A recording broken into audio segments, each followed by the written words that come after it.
All right, we are live now. Good afternoon, everybody, and thank you for joining us for our webinar on corrections chaplaincy. This is something that we had scheduled a really long time ago, and I was excited about it then. I guess I wouldn't say I'm excited about talking about coronavirus anymore, but this is all the more timely. We've had a number of events over the past couple of weeks that have had to do specifically with healthcare, but I know from our colleagues in the world of corrections that this is something that they want to know more about. So it's very timely. I'm very glad that we had this on the books, and I'm very happy to have our guest here today. We are joined by Justin vonBujdoss, who is a staff chaplain and executive director of chaplaincy and staff wellness for the New York Department of Correction. I will turn it over to Justin now because he will tell you sort of the whole narrative of how he ended up doing what he's doing, which is fascinating. So Justin, take it away. All right. Thank you, Michael. So yeah, my name is Justin vonBujdoss. I came to corrections actually not, it wasn't necessarily an automatic arrival. I trained as a chaplain, worked in hospice, and then I also started a Buddhist temple in Brooklyn and decided I wanted to do some kind of activity that was giving back to the community. And I somehow kind of got into my mind that I'd like to teach meditation at Rikers to the people in custody there. And so I started a program on it's kind of straight mindfulness, and then an administrator came up to me and asked me to focus on anger. So it was kind of like a nexus of anger management and mindfulness, focusing on the impact of difficult emotions, and it's the way it relates to conflict in the moment. So it could be any kind of emotional thread, or even anticipatory anxiety around where someone's case might be going, and how it translates to whether or not one causes violence in the jail facilities. And eventually it became more and more honed to the point where I started offering this to people in custody who were on housing units, special housing units, for assaulting either staff or other people in custody. So they tended to be people who were very violent. And it was an incredible way of kind of blending chaplaincy with my own spiritual practices. I'm a Buddhist priest and Buddhist teacher, kind of on the side. And then eventually I was invited to offer a 9-month program for correctional staff. And that kind of just blew everything up for me, because I began to understand, it's easy to kind of understand people in custody suffering, right? And having a really hard time, whether it's kind of the prevailing issues that lead one to be in custody, or the anxieties, the violence, the being confined, and all of that. But not too many people, at least in my circles, were interested in what was going on with correction officers. And when I began to offer this mindfulness program for correction officers, I began to see how much suffering, the long hours, the exposure to violence, the life-work balance, and how hard that can be. What it's like and what it means to not bring home what one is experiencing to the home, right? So if you have kids, or you're in relationships, how to try and not let those become impacted. And then of course, when they do become impacted, then how then to kind of resolve that. And actually, I found at the time I preferred working with people in custody, because they appreciated, the contact and the, somebody coming to see them. And then the staff were all just like shut down. The first several sessions, their body language was just, tight. And yet after a certain point, something popped and people began to kind of express what was going on for them. And so it got to this point where, even though I was working a full-time shift as a home hospice chaplain, I started kind of ending up at Rikers Island up to 3 days a week as a volunteer. I really enjoyed it, even though it was, particularly intense. And then a position became open for the first chaplain for staff, like a dedicated chaplain to meet the spiritual care needs of Department of Corrections staff, both uniformed and non-uniformed. And I thought, well, why don't I apply for this? So I did, and I was offered the position and entered into the workforce. It was in 2016. And really there had been no targeted spiritual care for staff at all. From the agency, I think, was started in 1895 when I started in 2016. So there's a very long history of staff feeling like they were struggling, I think you could say, on their own. Struggling with meaning making, struggling with, the negative effects of constant exposure to violence, constant exposure to a work environment that is just uncertain, and the impact that has. While I didn't address it initially, I have begun to address topics like moral injury, of course, PTSD, and targeted trauma debriefing. And so that was going well. Again, I was kind of like braving a new path, and I ended up being removed from the unit I was originally hired into and placed directly under the first deputy commissioner, who was kind of the second in command, who then eventually was promoted to commissioner. And she and I just decided that more had to be done for staff.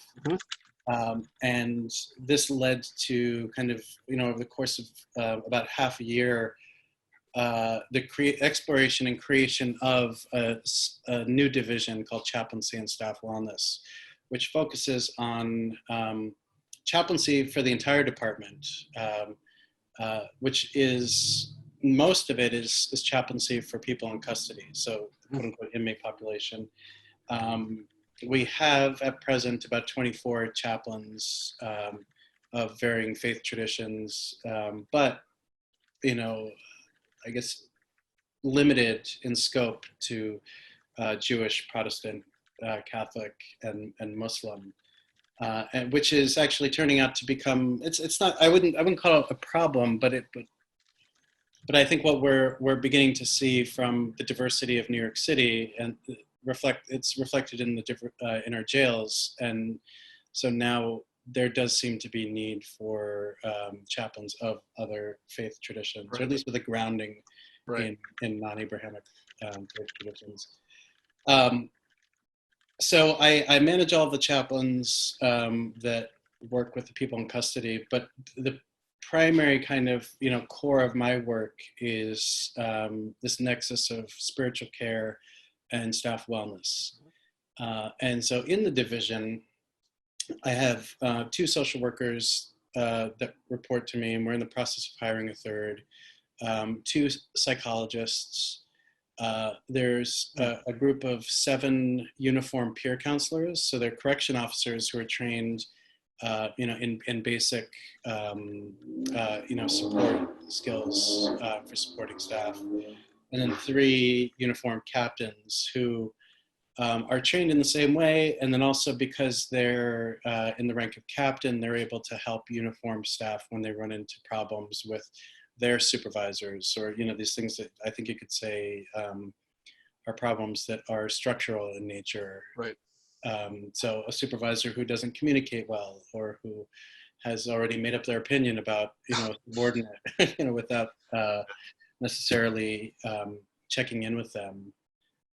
Or New York City Department of Correction, like most correctional agencies, are paramilitary organizations. So you get people sometimes who are bitten by the power bug, and really kind of run people through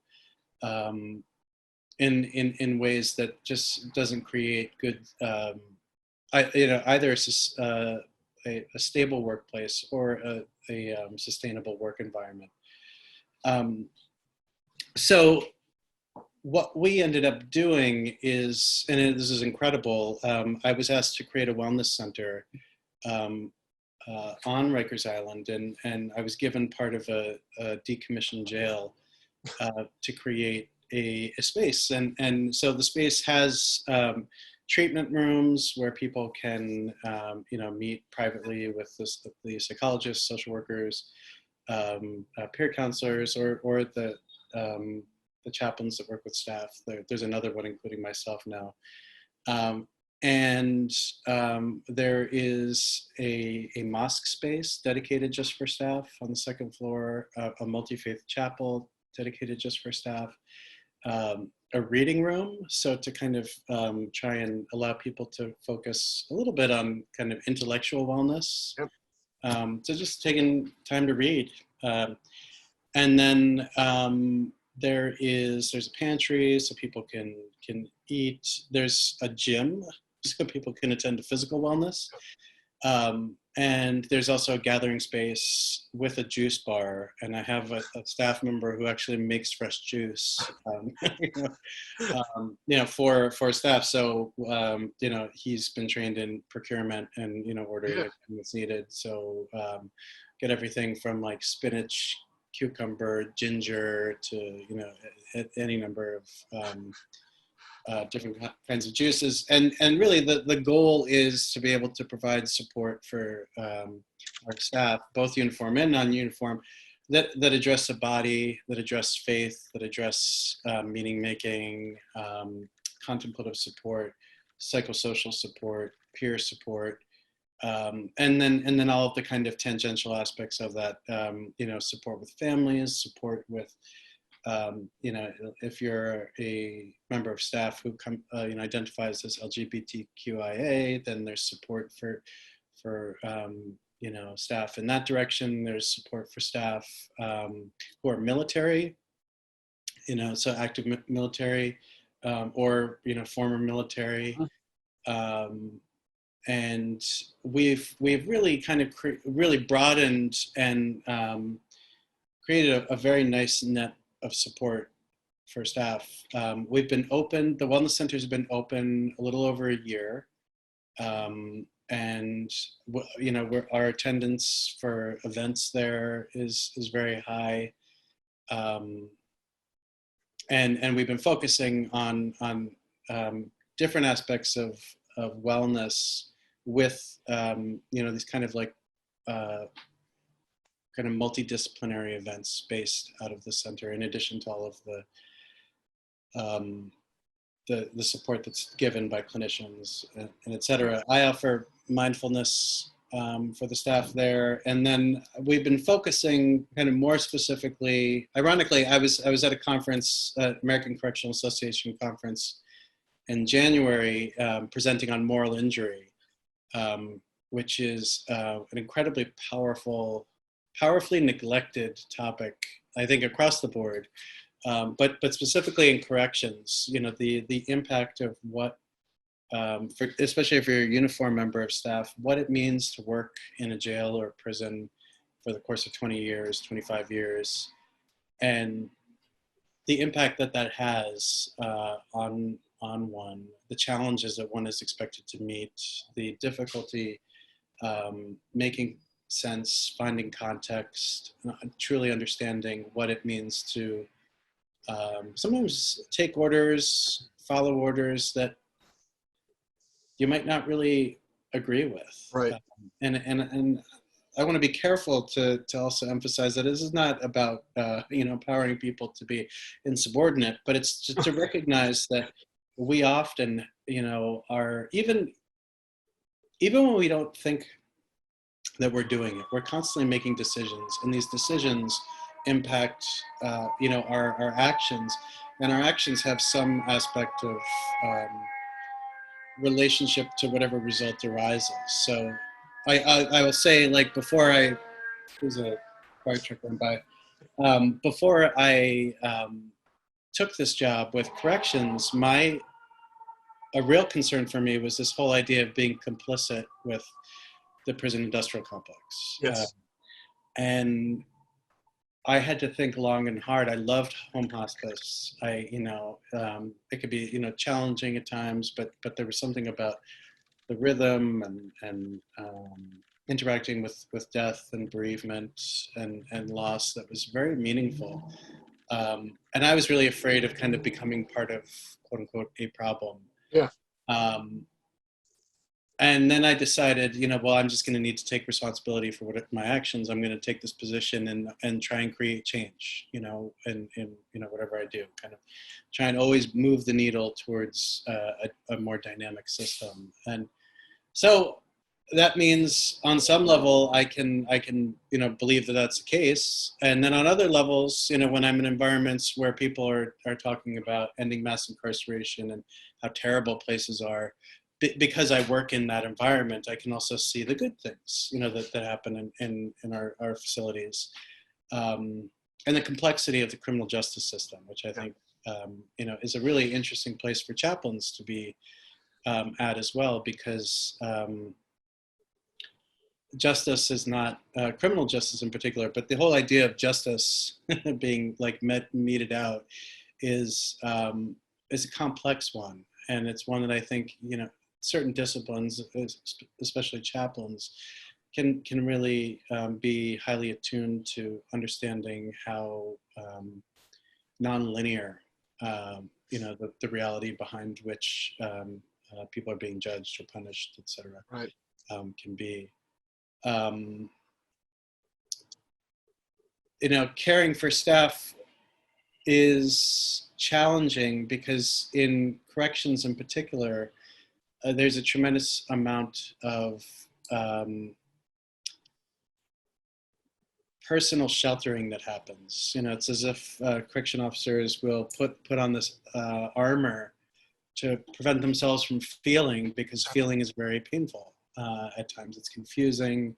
It leads us to recognize moral injury, because feeling leads us to recognize how we bypass. Feeling leads to how unhappy we might be, even though we're just kind of trying to power through. And yet feeling is what allows us to connect with other people. Feeling is what allows us to understand what our perceived relationship to the universe is. Feeling is so many things it's ultimately anchoring and grounding.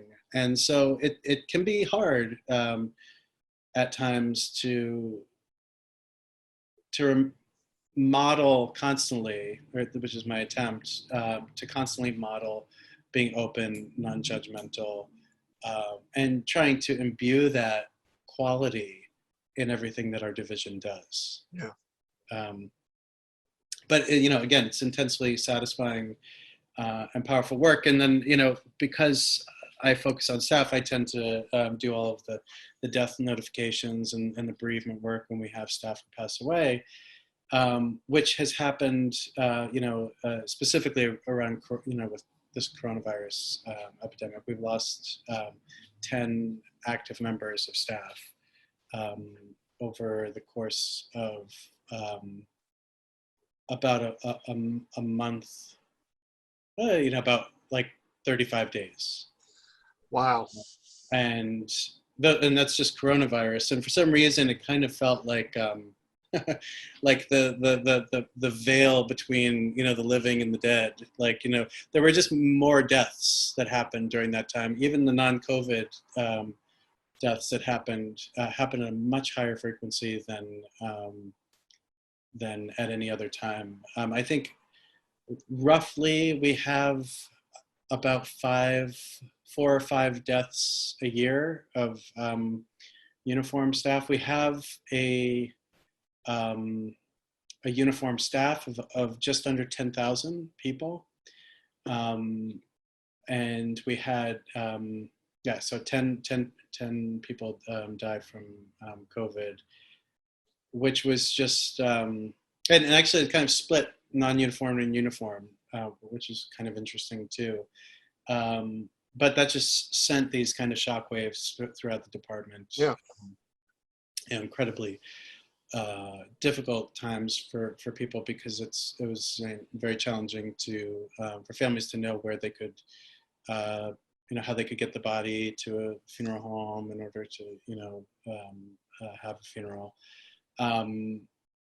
In our the primary work that I did during the COVID crisis, which ironically it feels like it's not going on because it's calmed down so much here in the city, was letting staff know that they're heard and they're the anxieties that are arising are anxieties that were shared by me that are very normal, and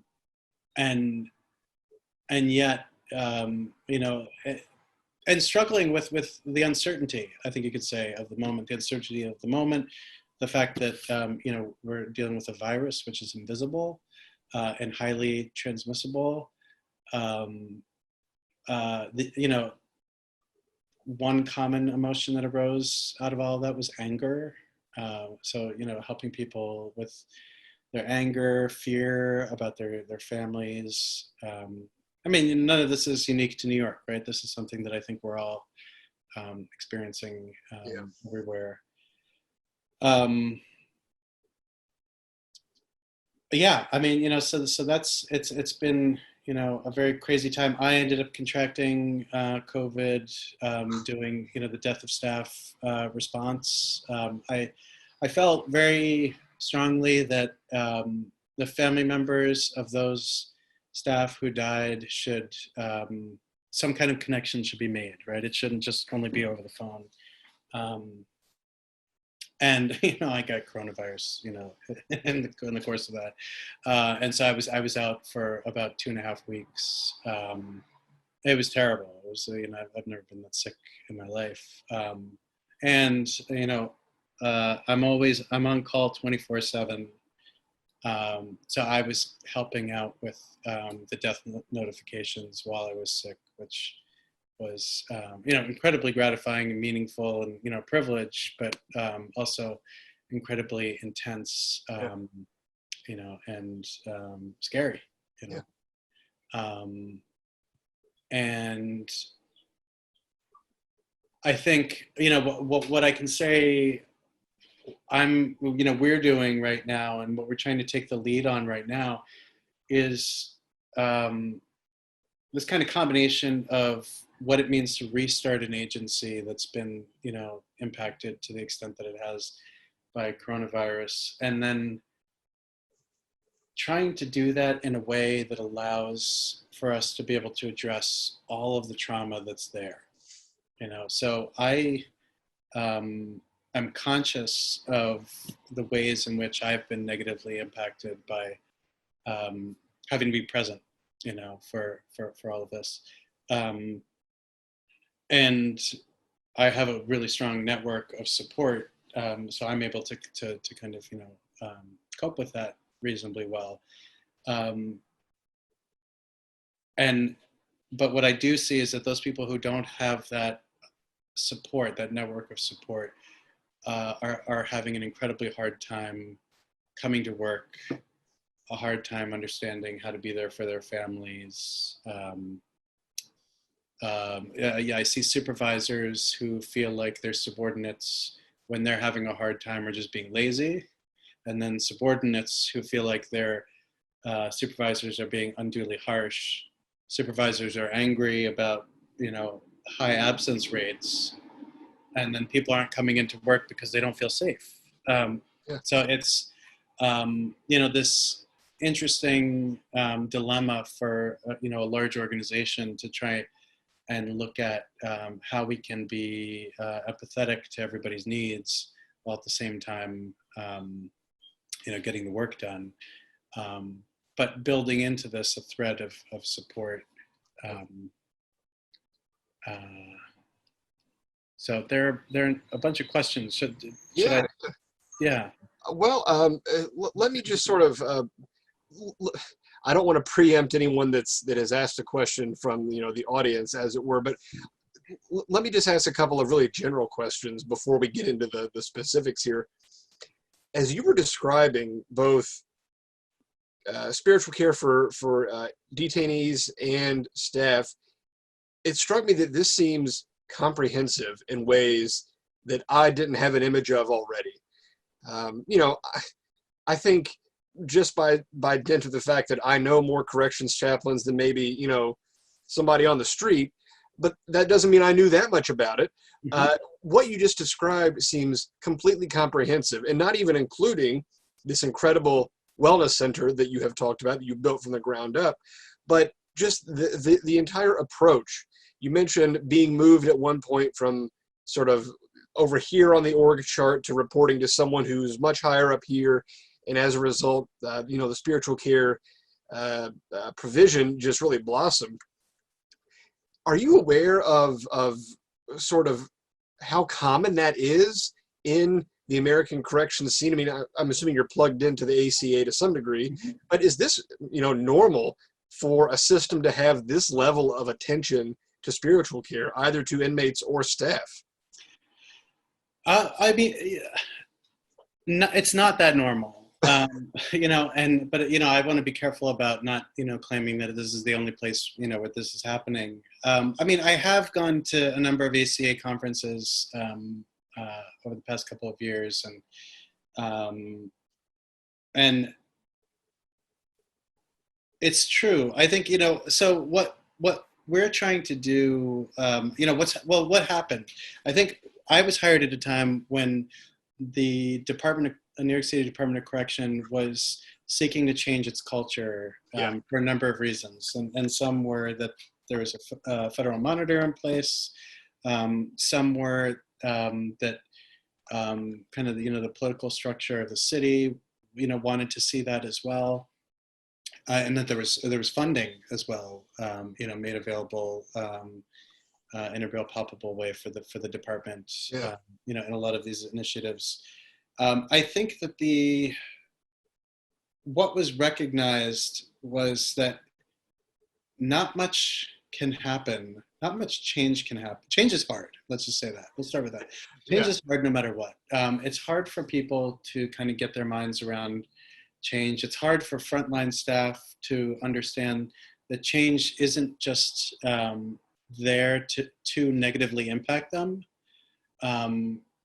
And it's very difficult for frontline staff. Often has to deal with changes that are made without the full knowledge of why these changes are implemented, right? So if we are going to institute a number of changes to reduce violence, that might mean that our policies change in terms of how people address people in custody, how they deal with assaults on staff, how they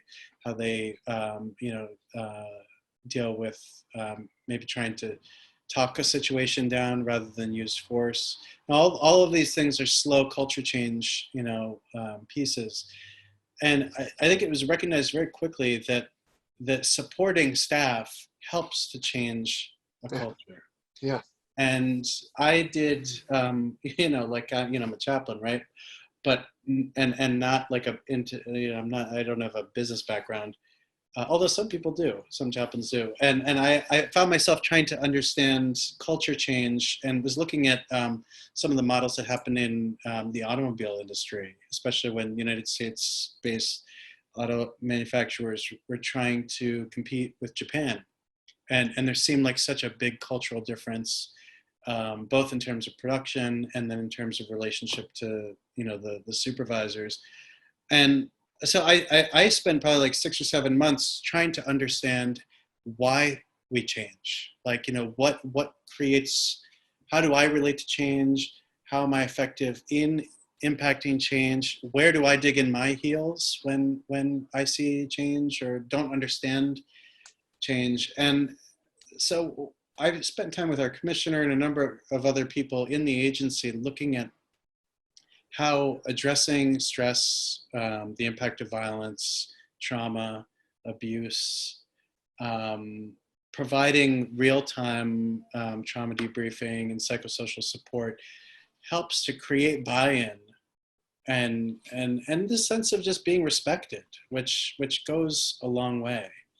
Yeah. We can look at our own lives and find that at times we might exist in a relationship with somebody where there's constant conflict and this a feeling like this person doesn't get me or they don't respect me, until an event happens where you understand that actually they do. And it's amazing how quickly that relationship changes, right? So I think that my being at New York City Department of Correction was kind of this, like, you know, there was synchronicity where it was understand that kind of holistic change needs to happen. And so the spiritual piece was part of that.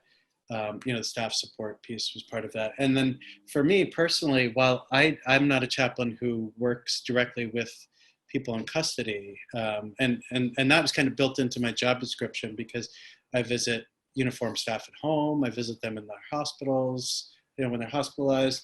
I meet them when they're very vulnerable. And so I, as a result, I end up, you know, just knowing a tremendous amount about people that they wanted to kind of create a firewall, Sure. so that none of that information could get out. I'm deeply passionate about upgrading the way we offer spiritual care to the, you know, detainee population.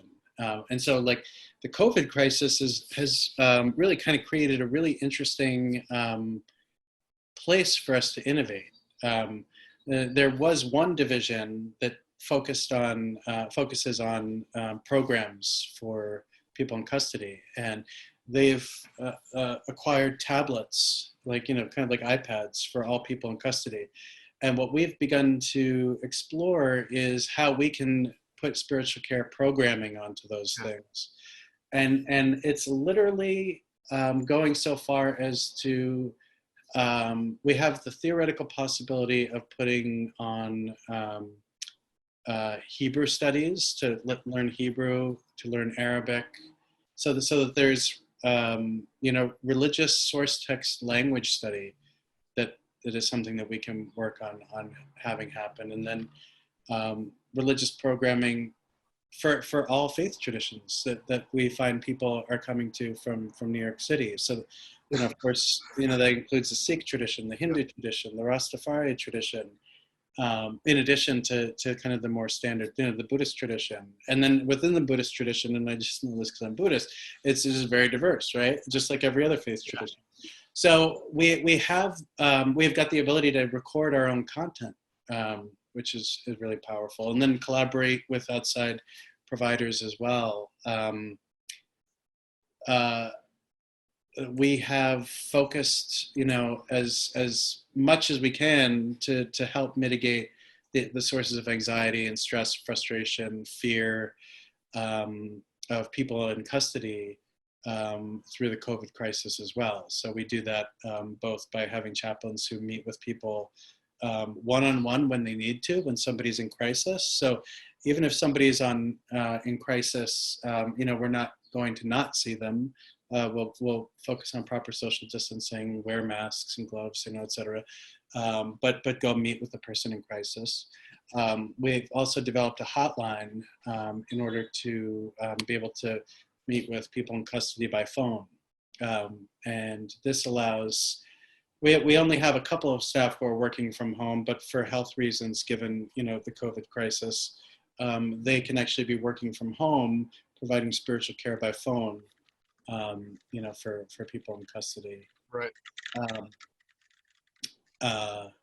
And boy, there are a lot of questions. I'm trying to, you know, it's great. It's really great.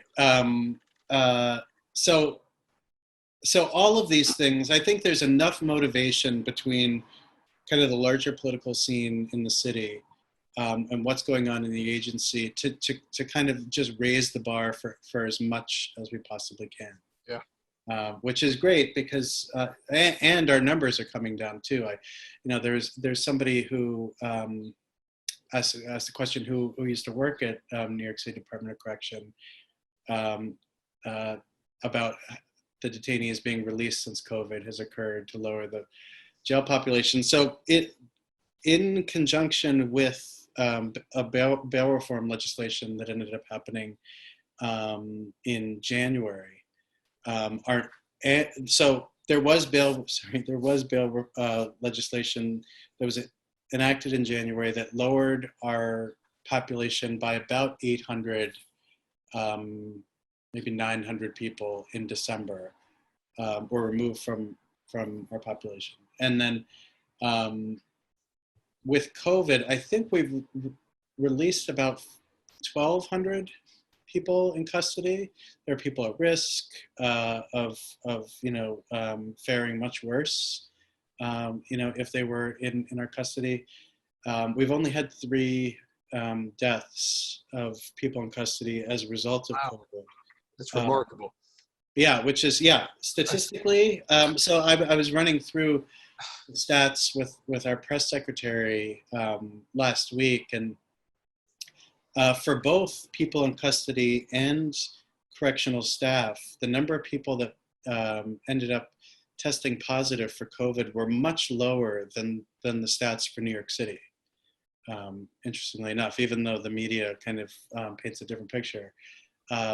And for correctional staff, it was about 13% from kind of our kind of rough looking at the numbers, which is actually equivalent to way up north, upstate New York.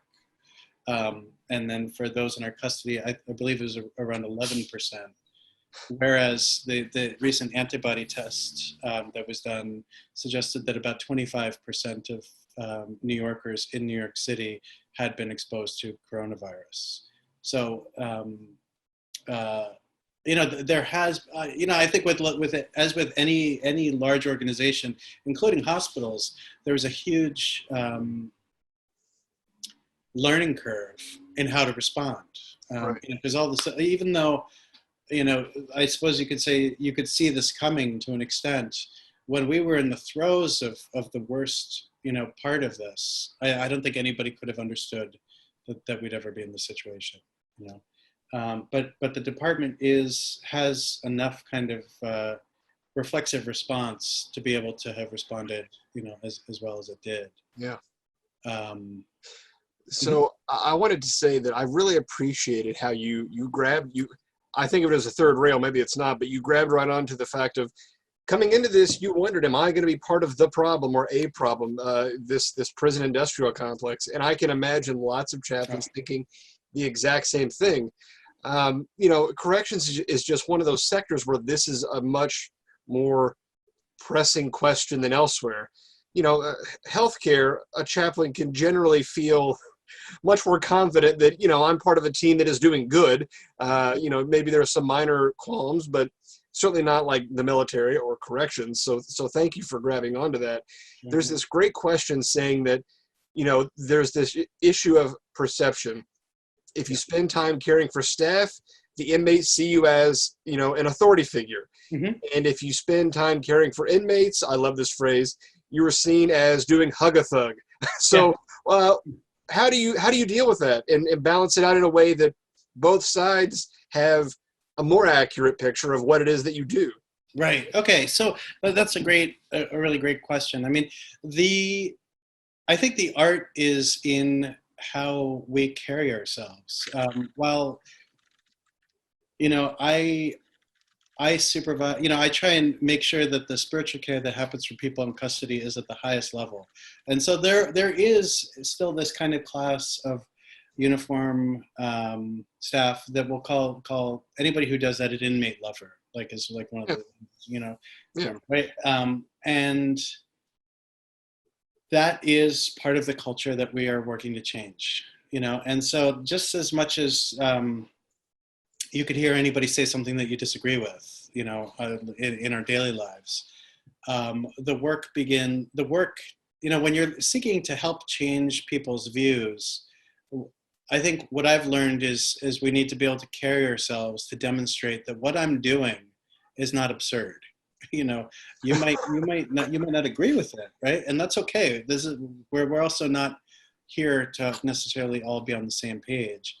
And when, if people in custody would say, oh, you just care about uniform staff. I mean, actually, you find the same conflict between uniform staff and non-uniform staff, where uniform staff will see non-uniform staff is slightly lower. Right. And so this is where, I think that the thing I love the most about CPE and the different kind kind of, learnings that one has to try and familiarize oneself with and touch on is non-judgmental presence. I think that is really what I try and aim towards in all of my chaplaincy. And so if I'm dealing with somebody who thinks that I'm crazy for helping people in custody, especially with like requests for Rastafari services, right? So some people are like, that's not even a real faith, and then you can stop and explain, well, actually, it is. And it might not be your chosen faith, but it is just as important to you as to them as your chosen faith is to you. That taking that time to explain is sometimes the best you can do. And sometimes it works and sometimes it doesn't, but, but don't let it get you down. I mean, it's, I think on one level, it's like, growing up in New York, it makes a little bit of a difference. Let it roll off,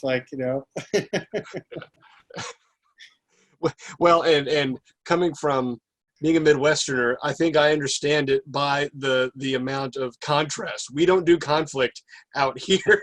Yeah, right. That's like all we do. Yeah, absolutely. Yeah. So this is a really great question that touches on, you mentioned moral injury. Mm-hmm. And I think that anyone can see the really obvious opportunities, I guess, for or chances of moral injury in a correction setting. Yeah. This question, what kinds of moral injury are you seeing specifically with regards to the COVID pandemic? And you touched on it a little bit, yeah. But if you could go a little bit further, what moral injury questions has COVID really brought to the fore? Oh, yeah. Well, I mean, so in the early days of COVID, like in our system, I think there was a combination of people not necessarily understanding the need for personal protective equipment to some, of course, it got to this point where everybody understood the need, but then also the lack of availability of it. And so now with corrections in a situation like this, like a pandemic, which not a lot of people have been through. We found ourselves in situations where all of a sudden we realized, we need to start, isolating people in custody who appear symptomatic, right? So then we developed these quarantine housing areas, which is a smart thing to do, right? But then you need to staff them. Yeah. Right. And so in the early days when there may not have been enough PPE available, not just to the department, but I think just on a city level, one of the questions then becomes, why am I here? Like, this is my job. Yes, okay, this is my job. I need the money. It's essential work, so it's protected right now. But like, this is not working, and then so for supervisors to say the same thing, so at points where perhaps there was greater absenteeism because of fear of COVID, not just people being out sick, but people were just saying, well, man, I'm not going to work. Yeah. Then you find supervisors who were stuck because they didn't have the frontline staff that are needed to be able to work the posts on the housing areas. And then what it led to for a period was a redeployment. So the uniformed staff that work in other units that are not in the jails themselves had to then be all deployed into the jails to help out. And so my staff, the uniformed peer counselors, had to do that as well. And a few of them, hadn't really worked in jails for a number of years. And now they're working under these stressful circumstances during a global pandemic. And it's just like, I don't want to do this. And then I found myself in situations where I had to enforce the rules.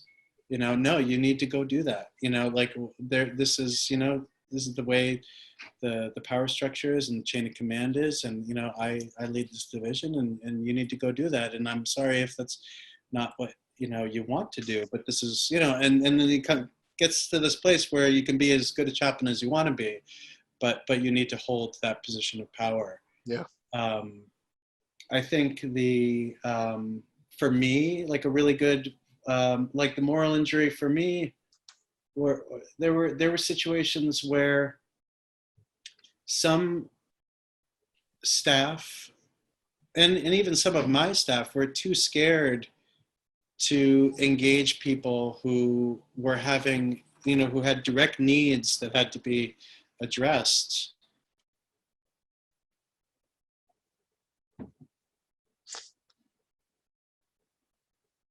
I'm not sure if Justin can hear me, but I think we have a connection issue here. Hopefully it'll resolve itself here in the next minute or so. This does happen from time to time. Here we go. And he's back. Sorry. Where did I didn't know if it was my internet or, but anyway, I apologize for that. No, not at all. Not at all. I want to ask a couple of the questions, and the people that are asking them, please forgive me, I'm going to kind of mush them together because of course, yeah. I think they're related. The nitty-gritty of starting a staff wellness center. We've been talking about staff care for the past couple of weeks. We did a webinar on staff care. That's an unintentional plug, but you can go to the website, chaplaincyinnovation.org, and find the webinar on staff care.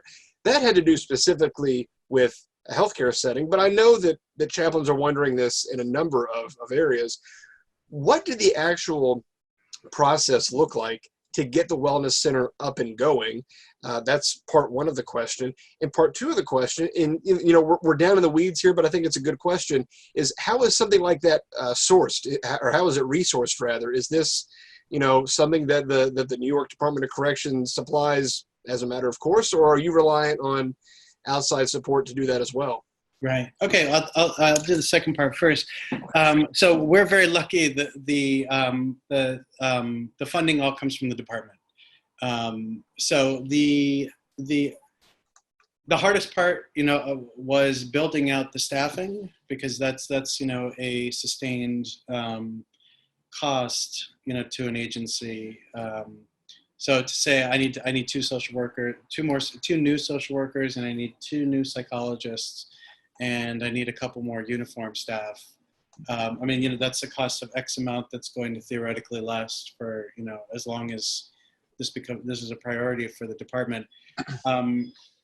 The push, again, this became tied very quickly to this larger initiative around culture change. And so, and when you look, actually, when you look at the statistics, and I mentioned some of that in the journal article in Advancing Corrections. When you look at the statistics, there really hasn't been a tremendous amount of study of trauma and PTSD with correction officers, but correctional employees rather, when you look at that though, what you see is that, or the takeaway ultimately is that if these things are not addressed, corrections is not really a sustainable industry or service or whatever it is, right? Whether or not one sides with the need for correctional agencies or not is a different thing. But when you have staff that suffer from heightened PTSD, heightened trauma, heightened substance abuse. When I first came on as the staff chaplain, our first 3 deaths that I dealt with were all people in their early 40s who died of strokes. So and then we had like a year last year. By this time last year, we had 3 people die.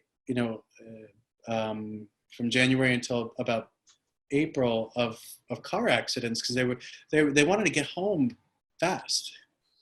So there are behavioral issues that need to be addressed, and it's not what I tell staff is like, you're not a resource.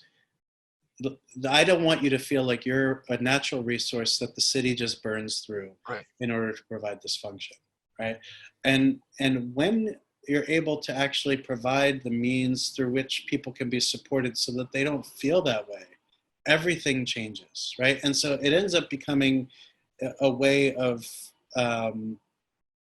allowing people to have buy-in and agency in their career. And the thing about corrections, another thing I discovered very quickly on is like it's a profound way to end up going from a lower middle class life to a very comfortable life if you're able to rise the command structure well, but you need to be cared for. Right. Now, as to how we got this, that was a lot of crafting of an idea, and looking at the research. So what I would do is, if people want to kind of take a shot at replicating this, is to really delve into the research around correctional health for employees, because you want to kind of think backwards. Like you want to see all of the problems, all of the pain, all the suffering, all of the trauma. The PTSD rates are considered worse than combat veterans from Iraq and Afghanistan, and different from police. And so with police agencies, the general experience is of conflict that people feel is periodic. It's episodic, really. Like you'll deal with somebody who becomes violent or agitated, and there is a way of addressing the situation. And if you have good skills at de-escalating the situation, then the situation ends relatively quickly. But in a correctional facility, you may work 8 to 16 hours in an environment where there is always an assumption that violence is possible, right? So there's this constant, it's not even an awareness, right? Because it almost turns into like a slow burn paranoia that anything could happen at any time. And weirdly enough, like ever since I started working in corrections, I can't tolerate someone walking directly behind me. And it's funny because I'll become aware of it, and I'm like, oh my God, this is my job, the impact of my work. You're in New York City. How can you cope with having people? Exactly. Yeah. No. Yeah. It gets uncomfortable. But so I would look at all of the ways in which people suffer, right, and then look at how we can support that. And then and the biggest piece that I found is I use this term. For us around indigenous response. And what that means is it needs, whatever response is created, whether or not it's a wellness center or, a service that kind of cycles throughout facilities, is that the response needs to be appropriate for that agency, right? So what works in New York City is different than you might find in Oregon, or the Oregon state system, or even the New York state system. And so whatever is being built or constructed or conceived of needs to address, the real need problems of the staff, there in the moment. And then for us, because there's this move to close Rikers, then it's, so theoretically we'll close Rikers and rebuild their borough jails. So there's a jail in Brooklyn, a jail in Manhattan, a jail in the Bronx, and a jail in Queens. All of those will be rebuilt and be state of the art, and then we can close Rikers, which poses an interesting structural question around, so we'll be going from having everything relatively centralized right here now, most of our facilities are on Rikers Island, to something that is spread out over the city. And so we'll need staffing, we'll need resources in each facility, we need to be able to make this structure adaptable, to be able to meet the needs of those buildings. And what we find, and I think this is probably true for most large organizations, is every building is its own culture. Yeah. Right. So yeah. You have to be able to be attuned to the fact that, just because there are four primary jail buildings in this new system doesn't mean that they're all going to be the same. And so they'll all need to be addressed uniquely.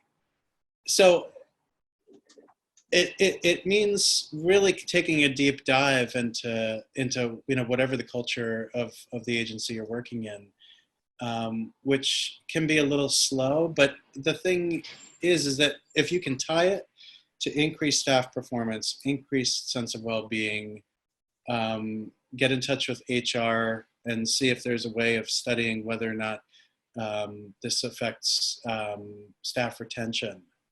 That's the way to kind of convince the budget people, Yeah. And the higher ups, because that's what it's all about. It's, you need to be able to demonstrate that this is not just a frivolous, endeavor, but this is something that positively impacts, the agency moving forward. Yeah. There is a technical question here about setting up a phone, like a phone bank for inmates to talk with chaplains and some of the technicalities there. I'll just ask you to comment on, have there been ways of adapting to the pandemic for chaplains beyond PPE?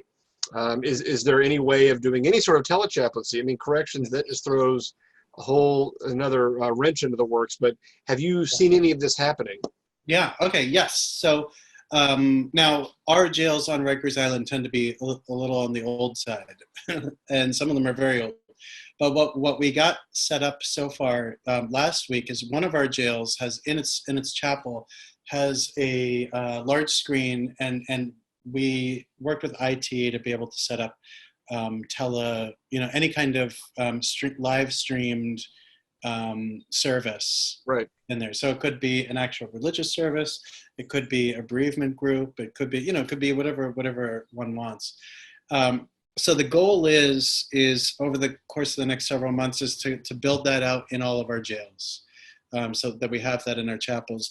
One of the things we had to do at the beginning of the COVID virus, though, was end the practice temporarily, of course, of congregant religious services, because you can't really effectively be moving people through a jail when there's such a highly transmissible virus in the jail. So that is something for the future when we kind of move into the brave new world of just an increasingly socially distanced way of being that isn't constantly necessarily facing immediate transmission of the virus, right? Now these tablets, there is the capability of doing that as well. So that's something we'll probably set up in the next couple of months, so that people in custody who have the tablets can then interact with Chaplain directly visually. With the call-in system, we worked with our IT department. It gets a little complicated because you can't call in, to a housing area, right? So we set up a hotline so people in custody can dial a particular number that speed dials directly to a call center that's on the second floor of the wellness center. Mm-hmm. And that's staffed by people who can then transfer the calls out to chaplains. So it could be the chaplain in your building is the person who's taking the call, or it could be a chaplain on the other side of Rikers Island is taking the call, or it could be somebody who's working from home because of personal health issues, right, and COVID. And so there, those concerns are able to be addressed that way. The beautiful, this is ironic, but the beautiful thing about COVID is that it has forced us to embrace, while the department has always had, recognition of the fact that Zoom exists and GoToMeeting exists and all that, right?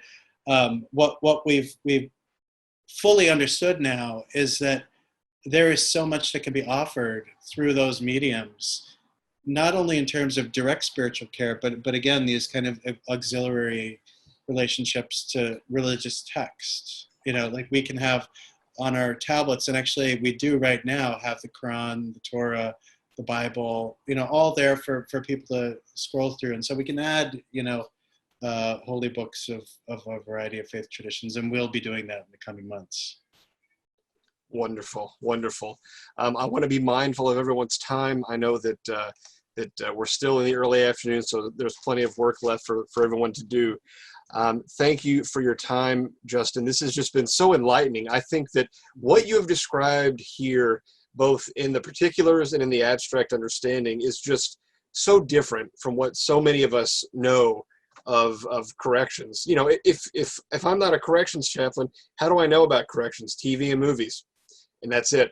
And so I think you've given us a nice corrective, that's an unintended pun, to our image. So thank you for that. Yeah, I do want to let everybody know that our partners in the Odyssey Impact, or rather Odyssey Impact, are doing another panel on corrections chaplaincy on May 13th, also at 2 o'clock. Theirs is called Prison Chaplains on the Spiritual Front Lines in Correctional Facilities.